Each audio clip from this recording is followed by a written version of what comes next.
Resignation letter में sign कराया गया है? कौन देगा उत्तर?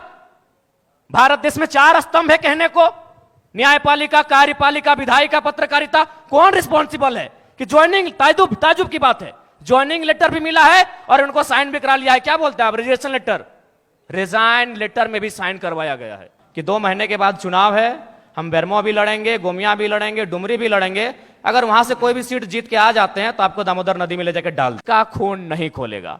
मैं बनावटी इंसान नहीं हूं। उस मीटिंग में 52 मिनट डिस्कशन हुआ था, मैंने 52 मिनट के बाद मुंह खोला था और ये तो मीडिया चल रही थी और कैमरा में कैच हो रहा था, इसीलिए मैंने बोतल को टेबल में पटका। मां कसम हम किसी के मुंह में पटकते। 2.5 सालों से भारत के इतिहास में झारखंड की मैं बात कर रहा हूं, बिना बुलाए किसी राजनीतिक दल के अखाड़े में ये भीड़ नहीं होती है। एक ठेला अगर चला हो तो बता दीजिए। जयराम जी ठीक है, भीड़ को नियंत्रण करने आता है, चूंकि अग्रेशन और ये शौक नहीं है। हाँ। किसी का शौक नहीं है लड़ाई झगड़ा करना। Member of parliament Sunil Mahato ने 1 2 3 4 5 6 7 8 9 10 11 12 गोली खाई थी सांसद ने।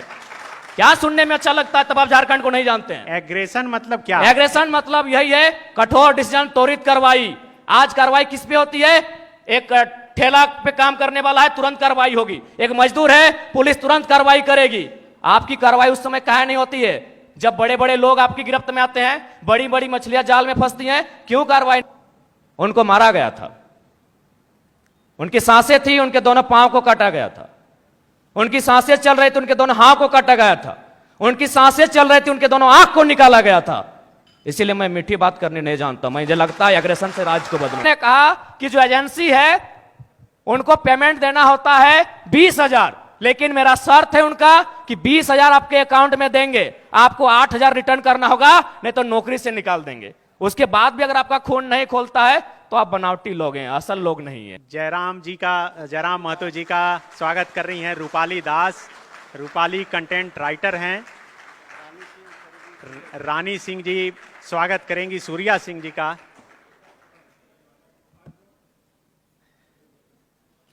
तो मैं बता रहा था कि ये देखिए मेरे सपनों का झारखंड, तो मैं उन महापुरुषों से भिन्न नहीं हूं, चाहे वो बिरसा भगवान रहें, तिलका मांझी रहें, विनोद बिहारी महतो रहें या शहीद निर्मल महतो रहें। मैं उनसे भिन्न नहीं हूं। मैंने उन्हीं की परछाई को, उन्हीं के विचारों को आत्मसात करके राजनीति में कदम रखा है। तो मेरा मानना है कि झारखंड अलग राज्य की लड़ाई जिन मुद्दों के साथ लड़ी गई थी वही मेरे मुद्दे होंगे। झारखंड अलग राज्य की लड़ाई में जो सोच के साथ इस राज्य को अलग किया गया था कि जब ये राज्य अलग होगा तो यहाँ के युवाओं के पास क्या अधिकार होगा, जब ये राज्य अलग होगा तो यहाँ के किसानों के पास क्या स्वतंत्रता होगी, मेरे मुद्दे वही होंगे। झारखंड जो हमारे झारखंड के नाम में ही छुपा है, झाड़ यानी जंगल, खंड यानी जमीन का एक भूभाग, और हमारी जो निरंतर लड़ाइयाँ रही हैं आदिकाल से, वो इसी विषय को लेकर रही हैं। तो जब मैं विधानसभा के चुनाव में जाऊंगा, मेरा पहला मुद्दा इस राज्य में एक सदृढ़ स्थानीय नीति का रहेगा। चूंकि मैं जिन क्षेत्रों से आता हूं वो कोयलांचल का क्षेत्र है।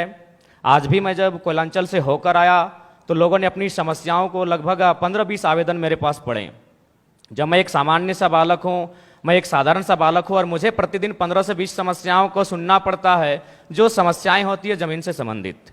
इसलिए मेरा मानना है कि जमीन संबंधित जो कानून जो आज हमारे राज्य में हैं भी, CNT, SPT, लेकिन जो लोग सरकार में बैठे हैं उनके मैनिफेस्टो में शामिल होने के बाद भी प्रभावी रूप से लागू ना हो पाना, प्रभावी रूप से उन विषयों पर चर्चा नहीं कर पाना, उनको संरक्षण ना दे पाना एक बहुत ही गंभीर विषय है। और मेरा मानना यही है, चूँकि मैं किसान वर्ग से भी संबंध रखता हूँ, एक किसान का बेटा हूँ, तो मेरे हिसाब से जो जमीन संबंधित मुद्दे हैं वो मेरे प्राथमिक मुद्दे होंगे। उसके बाद आज छात्रों की समस्या देख सकते हैं। आज CGL के छात्र, JSSC CGL के छात्र आज धरने पर बैठे हैं। विगत जो पहला एग्जाम हुआ था उस एग्जाम में धांधली हुई, इस एग्जाम में धांधली का मामला सामने आ रहा है। तो निश्चय एक बेहतर नियोजन नीति हो और इस तरीके से एग्जाम को लिया जाए कि धांधली ना हो, गड़बड़ी ना हो, और महत्वपूर्ण सबसे कि अन्य राज्य से लोग जो हमारी हकमारी कर रहे हैं वो कम से कम रुके। उसके लिए मेरे पास मेरी योजना होगी कि हम लोग प्रखंड स्तरीय भाषा के आधार पर एग्जाम लेंगे। क्योंकि भारतीय संविधान आर्टिकल 15-16 इस बात का उल्लेख करता है कि हम जात के आधार पर भेदभाव नहीं कर सकते हैं, हम धर्म के आधार पर भेदभाव नहीं कर सकते हैं, हम उद्गम स्थान के आधार पर भेदभाव नहीं कर सकते हैं, हम लिंग के आधार पर भेदभाव नहीं कर सकते हैं, लेकिन भाषा का कहीं जिक्र नहीं है। तो मेरा मानना है कि सरकार को इस विषय पे सोचना चाहिए। हम लोग अगर सरकार में आते तो इस विषय पे सोचेंगे कि जो प्रतियोगिता की परीक्षाएं होंगी वो हमारी भाषाओं में होंगी। फॉर एग्जाम्पल, जैसे मान के चलिए कोई हिंदी का पेपर आता है परीक्षा में, उसमें एक सवाल आता है कि आंख का तारा इसका मतलब क्या होता है, आग बबूला होना इसका मतलब क्या होता है। तो झारखंड के अभ्यर्थी के साथ साथ इस सवाल का उत्तर बिहार के अभ्यर्थी को भी मालूम है, इस सवाल का उत्तर उत्तर प्रदेश, मध्य प्रदेश, राजस्थान के अभ्यर्थी को भी मालूम है। लेकिन अगर हम अपनी भाषा को प्रमोट करेंगे, अपनी कल्चर को अगर प्रमोट करेंगे प्रतियोगिता परीक्षाओं में, और वहां सवाल ये रहेगा, मान के चलिए मैं धनबाद के तोपचांची ब्लॉक से आता हूं और वहां एक मुहावरा चलता है, पकड़ तरे हाथ करे करे झांक, ना ये राजस्थान को समझ में आएगी ना ये उत्तर प्रदेश को समझ में आएगी। इससे क्या होगा कि नियम भी बना रहेगा और हमारी जो नौकरियों में हकमारी हो रही है वो भी सुरक्षित रहेगा। लेकिन जयराम जी, आपका जो आंदोलन शुरू हुआ वो भाषा के आंदोलन से ही शुरू हुआ। उसमें एक नारा भी लगा कि भोजपुरी भाषा नहीं चलतो। तो आपके बगल में जो ठीक बैठे हैं वो पलामू प्रमंडल से हैं। वहाँ जी, आप मेरा पहला ही वीडियो सुनेंगे। तो मेरा सवाल ये है कि क्या जयराम अब इतना तैयार हो गए हैं कि बगल में बैठाने के लिए तैयार हैं? जी, आप मेरा पहला ही वीडियो सुने होंगे, मेरा तर्क सुने होंगे कि धनबाद और बोकारो की सीमा पश्चिम बंगाल से लगती है। यदि यहाँ के ब्लॉक में सटे हुए जो ब्लॉक हैं, अगर उनमें कोई अन्य राज्य, तो मैंने कहा कि यहाँ के लोग बांग्ला बोलते हैं, नो डाउट, क्योंकि हमारा मानभूम का इतिहास रहा है। लेकिन आप बिहार की भाषाओं को, उत्तर प्रदेश की भाषाओं धनबाद और बोकारो में लेके आएंगे तो डंके की चोट पर आज भी कह रहे हैं वो बोरो लैंग्वेज है। आप उनको अगर पलामू में लेके आएंगे तो मुझे आपत्ति नहीं है, आप उनको कोडरमा के कुछ प्रखंड में लेके आएंगे मुझे आपत्ति नहीं है। जो बिहार राज्य की सीमा होंगे, विपक्ष के लोग शामिल होंगे, ये कोई नई बात नहीं है। अगर आदरणीय शिल्पी जी कह रही हैं कि अगर वो जनता जानती है तो जनता को मालूम है कि किस प्रकार से जेपीएससी की परीक्षा होती है। उनमें जब रिजल्ट आता है तो विधायक जी के रिश्तेदार होते हैं, विधायक जी के भाई होते हैं, विधायक जी के भतीजे होते हैं। तो ये किसी से छुपा नहीं है, बिल्कुल ये इसी बीच से है, इसी सिस्टम के बीच से है। इसमें किसी एक का कोई योगदान नहीं है। इसमें 24 वर्षों से जिन लोगों ने राज्य की सत्ता को संभाला है, 24 वर्षों से जिन लोगों ने इस राज्य की सरकार को चलाया है, पक्ष बन के विपक्ष बन के, सबका उसमें हिस्सेदारी होता है। तो इसलिए जिस दिन वो इस बात को मानेंगे कि हमें एक समानतापूर्वक जीवन जीना है, हम लोग वास्तव में इंसान मनुष्य तभी हैं जब दूसरे की दर्द, दूसरे की तकलीफ और पीड़ा को देखकर हम भी पीड़ित होते हैं, तब शायद ये माहौल बदले। लेकिन फिलहाल ऐसे परिवेश में ये बुद्ध का देश भले है, लेकिन आज बुद्ध के विचार बिल्कुल विलुप्त हो चुके हैं। मुझे नहीं लगता है कि कोई शांति प्रिय तरीके से इस प्रकार के रास्तों से हटेगा। तो इसलिए मेरा मानना है कि नहीं, आपके समर्थक जो हैं वो next CM tiger Jairam Mahato लिखते हैं। तो नेक्स्ट सीएम के पास क्या विजन है, कैसे आप करेंगे जो सब चीज ट्रांसपेरेंट? देखिए, सबसे पहली बात, उन भय बिना प्रीत नहीं। उनके साथ अगर दोषी पाए जाते हैं तो कठोरतापूर्वक कानूनी कार्रवाई की जाएगी और मैं बिल्कुल उसका पक्षधर हूं। क्योंकि अगर एक व्यक्ति पे कार्रवाई होती है और उस कार्रवाई से अगर हजारों स्टूडेंट को एक उम्मीद मिलती है, अगर एक व्यक्ति पे कार्रवाई होती है और हजारों किसानों की खुशहाली आती है, तो मुझे लगता है उस व्यक्ति पे कार्रवाई होनी चाहिए। और मैं अपना एक अनुभव बताना चाहूँगा। हालांकि ऐसे मंचों पे जहाँ एकेडमिक लोग आके सुन रहे हैं, इंटेलेक्चुअल लोग आके सुन रहे हैं, नहीं बोलना चाहिए, लेकिन मुझे मेरा जो कैरेक्टर है वो सबके सामने मैं आपको बताना चाहूँगा। ये बेरमो कठारा की घटना है। वहाँ एक व्यक्ति का अटेंडेंस रोक दिया जाता है, पंच ब्लॉक कर दिया जाता है, जो नौकरी का प्रावधान होता है कोलियरी में। वो व्यक्ति हमारे पास आता है, आके हमें सुनाता है कि भैया ऐसा ऐसा बात है, मेरा कसूर इतना है कि झारखंडी है और हमें मतलब मेरा पंच को ब्लॉक कर दिया गया है, मेरे अटेंडेंस को रोक दिया गया है, तो कुछ उपाय किया जाए। तो हम उनको फोन लगाते हैं, तो हमने परिचय दिया कि सर ऐसा क्यों करते हैं, गरीब आदमी है, बड़ी मुश्किल से रोजगार चलता है, तो इनको पुनः रख लिया जाए। तो उधर से आवाज आई कि आप कौन बोल रहे हैं? तो हमने कहा कि हम जयराम कुमार महतो बोल रहे हैं, वर्तमान में गिरिडीह लोकसभा लड़े हैं। तो बोला नहीं, आपसे हम परिचित नहीं है। तो हमें लगा कि शायद वो विधायक या सांसद की पैरवी सुनना चाहते हैं। तो मैंने इतना कहा था कि 2 महीने के बाद चुनाव है, हम बेरमो भी लड़ेंगे, गोमिया भी लड़ेंगे, डुमरी भी लड़ेंगे। अगर वहां से कोई भी सीट जीत के आ जाते हैं तो आपको दामोदर नदी में ले जाकर डाल देंगे। विश्वास कीजिए, विश्वास कीजिए, वो व्यक्ति का भी नाम बता देंगे, ऐसा नहीं हम झूठ बोल रहे। 10 सेकंड में उनका आवाज बदला कि जयराम बाबू बोलिए क्या बात है। अगर मेरे इस व्यवहार से उसका नौकरी बच जाता है तो मुझे अपने इस व्यवहार से कोई कंप्रोमाइज नहीं करना है। 24 साल आपने चला लिया श्रीमान करके, 24 साल आपने चला लिया नियम कानून की बात करके। हमें लगता है कि एक एग्रेसिव गवर्नमेंट आनी चाहिए और मेरा यही एग्रेशन मुझ में रहेगा। क्योंकि मैं ना संजय मेहता जी के तर्ज पे मैं बरी से आता हूं, ना मैं चौपारण से आता हूं, ना मैं गढ़वा से आता हूं, मैं धनबाद से आता हूं। मैं एक घटना सुनाता हूं सुरेश महतो की, और विधायक मैडम बैठी हैं, हालांकि उस समय वो बहुत किस्सा पुराना है। वो झरिया विधानसभा की घटना है, वो भोरा क्षेत्र की घटना है। एक व्यक्ति है, उनका नाम है सुरेश महतो, मैं उस कौम का बेटा हूं। एक व्यक्ति थे, उनका नाम था सुरेश महतो, मैं उस कौम का बेटा हूं। उनको मारा गया था, उनकी सांसें थी, उनके दोनों पांव को काटा गया था। उनकी सांसें चल रही थी, उनके दोनों हाथ को काटा गया था। उनकी सांसें चल रही थी, उनके दोनों आंख को निकाला गया था। इसीलिए मैं मीठी बात करनी नहीं जानता। मुझे लगता है एग्रेशन से राज को बदलूंगा। मैं उस कौम से आता हूं, मैं उस क्षेत्र से आता हूं जहां हमने सिर्फ कत्लेआम देखा है। झारखंड हमने बनाया है भैया। निर्मल महतो के सीने में गोली लगी थी, तब झारखंड का चर्चा दिल्ली में हुआ था। तब राजीव गांधी को पता चला था कि हां, झारखंड की डिमांड किया जा रहा है। तो मुझे लगता है एक बार ये श्रीमान, ये नियम कानून, एक बार एग्रेशन की गवर्नमेंट होनी चाहिए। बाकी यूथ डिसाइड करे। मेरा जो व्यवहार है, फॉलो अप के मंच में भी मेरा यही व्यवहार है। पसंद लगे वोट कीजिएगा, ना लगे इग्नोर कीजिए।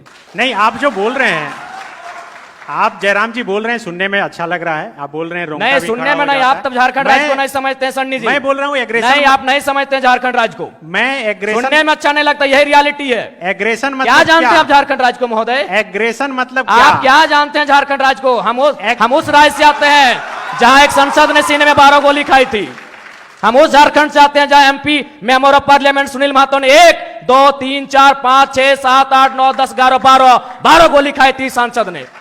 क्या सुनने में अच्छा लगता है? तब आप झारखंड को नहीं जानते हैं। एग्रेशन मतलब क्या? एग्रेशन मतलब यही है, कठोर डिसीजन, त्वरित कार्रवाई। आज कार्रवाई किस पे होती है? एक ठेला पे काम करने वाला है, तुरंत कार्रवाई होगी। एक मजदूर है, पुलिस तुरंत कार्रवाई करेगी। आपकी कार्रवाई उस समय काहे नहीं होती है?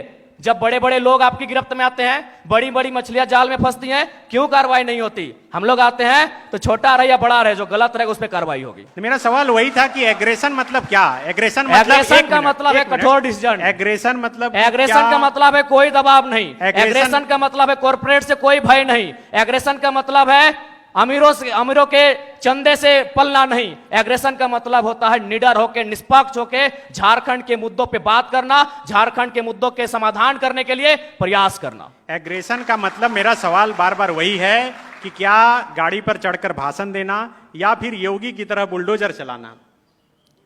देखिए, भाषण देना हमारा सिद्धांत नहीं रहा है। एक सवाल, आज राजभवन में लोग धरने पर बैठे हैं, मुख्यमंत्री के आवास पे लोग धरने बैठे हैं, आज सीजीएल के जेएसएससी कार्यालय के बाहर लोग धरने पे बैठे हैं। आंदोलन रोज होता है, लेकिन जयराम महतो एक 50 लड़कों के आंदोलन से आज सीएम का फेस बन के कैसे सामने आया? इस सवाल का उत्तर कोई दे। आंदोलन इस राज्य में रोज होता है, जयराम महतो है क्यों?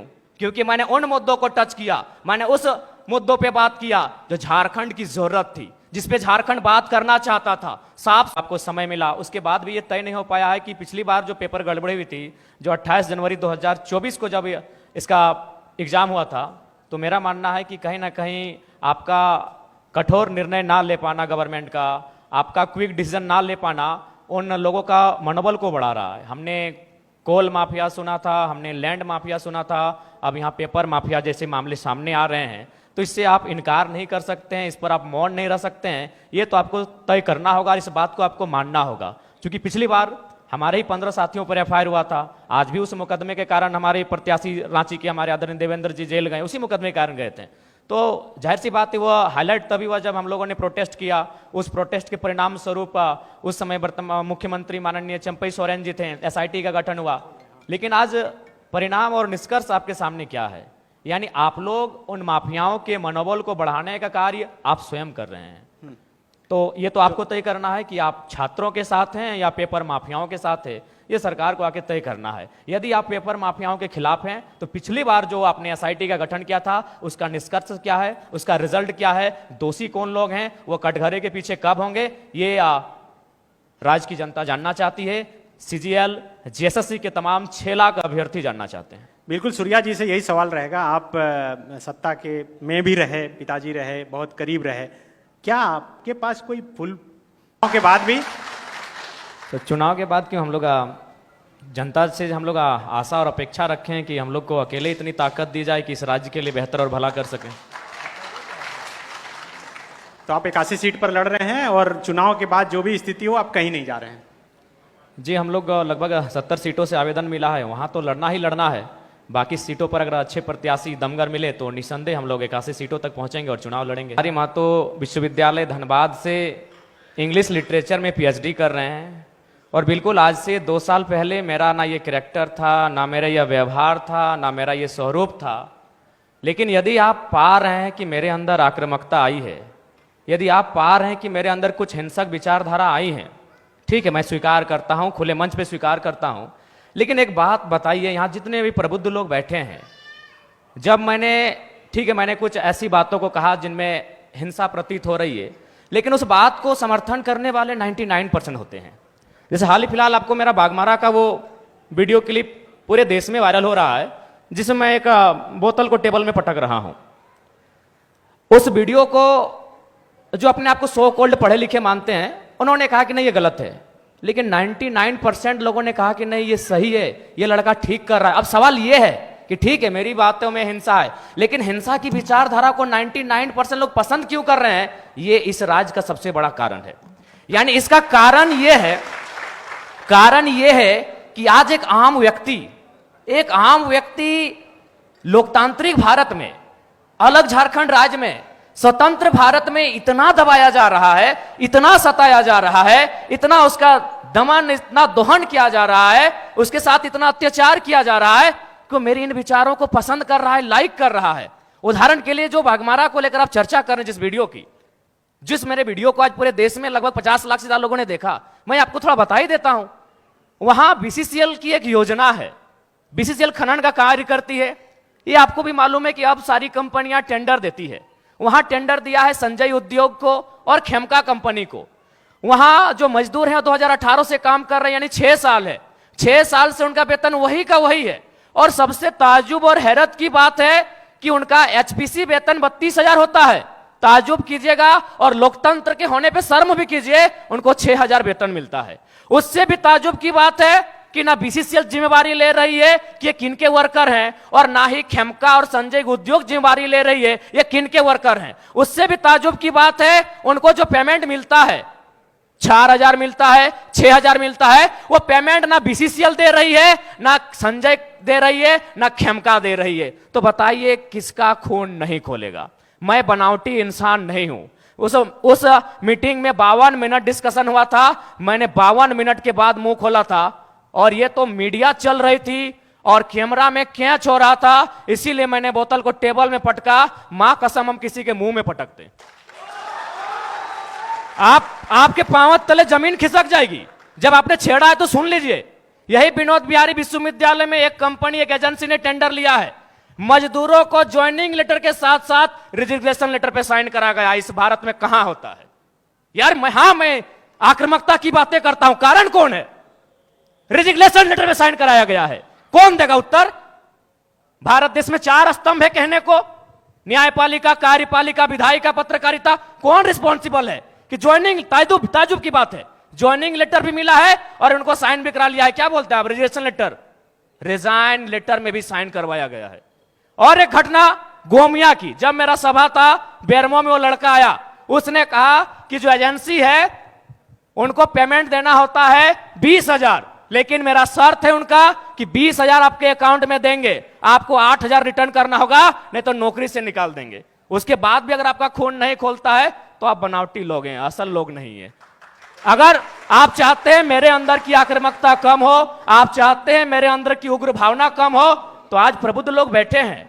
आज माननीय मंत्री दीदी बैठी हैं, आज माननीय मंत्री महोदय बैठे हैं, मंत्री 3 मंत्री बैठे हैं, आज प्रदेश अध्यक्ष महोदय बैठे हैं, सांसद महोदय बैठे हैं, झारखंड मुक्ति मोर्चा के फिलहाल पालनहार हैं बैठे हैं, आज विधायक मैडम बैठी हैं, यहां भी एक विधायक बैठे हैं, यहां भी एक विधायक बैठे हैं। ये लोग तय करें कि इस प्रकार का जुल्म, शोषण, अत्याचार एक आम व्यक्ति पे, यानी जो लोग हाशिए पर हैं, जो लोग निम्न स्तर पे हैं, उनके साथ अन्याय नहीं होगा। जयराम महतो प्रेम की कविताएं लिखेगा, इनकलाब की बातें नहीं करेगा। जयराम जी, अब चूंकि टाइम का सबका स्लॉट बंधा हुआ है और सामने सब मिनिस्टर भी बैठे हुए हैं, एमपी एमएलए भी जो हैं बैठे हुए हैं, सुखदेव भगत जी हैं, पूर्णिमा नीरज सिंह जी हैं, दीपिका पांडे सिंह जी हैं, मिथिलेश ठाकुर जी हैं, बन्ना गुप्ता जी भी हैं। तो अब हम लोग नेक्स्ट सेशन शुरू करेंगे। जी बिल्कुल, सेशन को समाप्त क्योंकि सवाल ही ऐसा था संजय भैया की। नहीं बिल्कुल ठीक है, लेकिन आपका जो जवाब है उस पर भी मेरा एक रिएक्शन है कि आप नेतृत्व करने की दिशा में बढ़ रहे हैं, तो भीड़ तो हत्या कर देती है, मॉब लिंचिंग कर देती है, तो भीड़ को सही नहीं ठहराया। देखिए, अगर आज तक हम सुनिए, 2.5 सालों से भारत के इतिहास ने झारखंड की मैं बात कर रहा हूं, बिना जयराम बुलाए जी। किसी राजनीतिक दल के अखाड़े में ये भीड़ नहीं होती है। नहीं, एक जयराम ठेला जी। अगर चला हो तो बता दीजिए। जयराम जी ठीक है, भीड़ को नियंत्रण करने आता है। वो चूंकि अग्रेसन और ये शौक नहीं है, हाँ। किसी का शौक नहीं है लड़ाई झगड़ा करना। हर कोई, अरे हम तो और देखिए क्या है हम ना, तो- जयराम जी कि पॉलिटिक्स में अग्रेशन इमोशन यही बिकता नहीं है नहीं, इस देश में। एग्रेशन, आपका अग्रेशन एग्रेशन बिक से रहा है, अगर उसको अच्छा बेचो, काम हो ठीक रहा है। है, अगर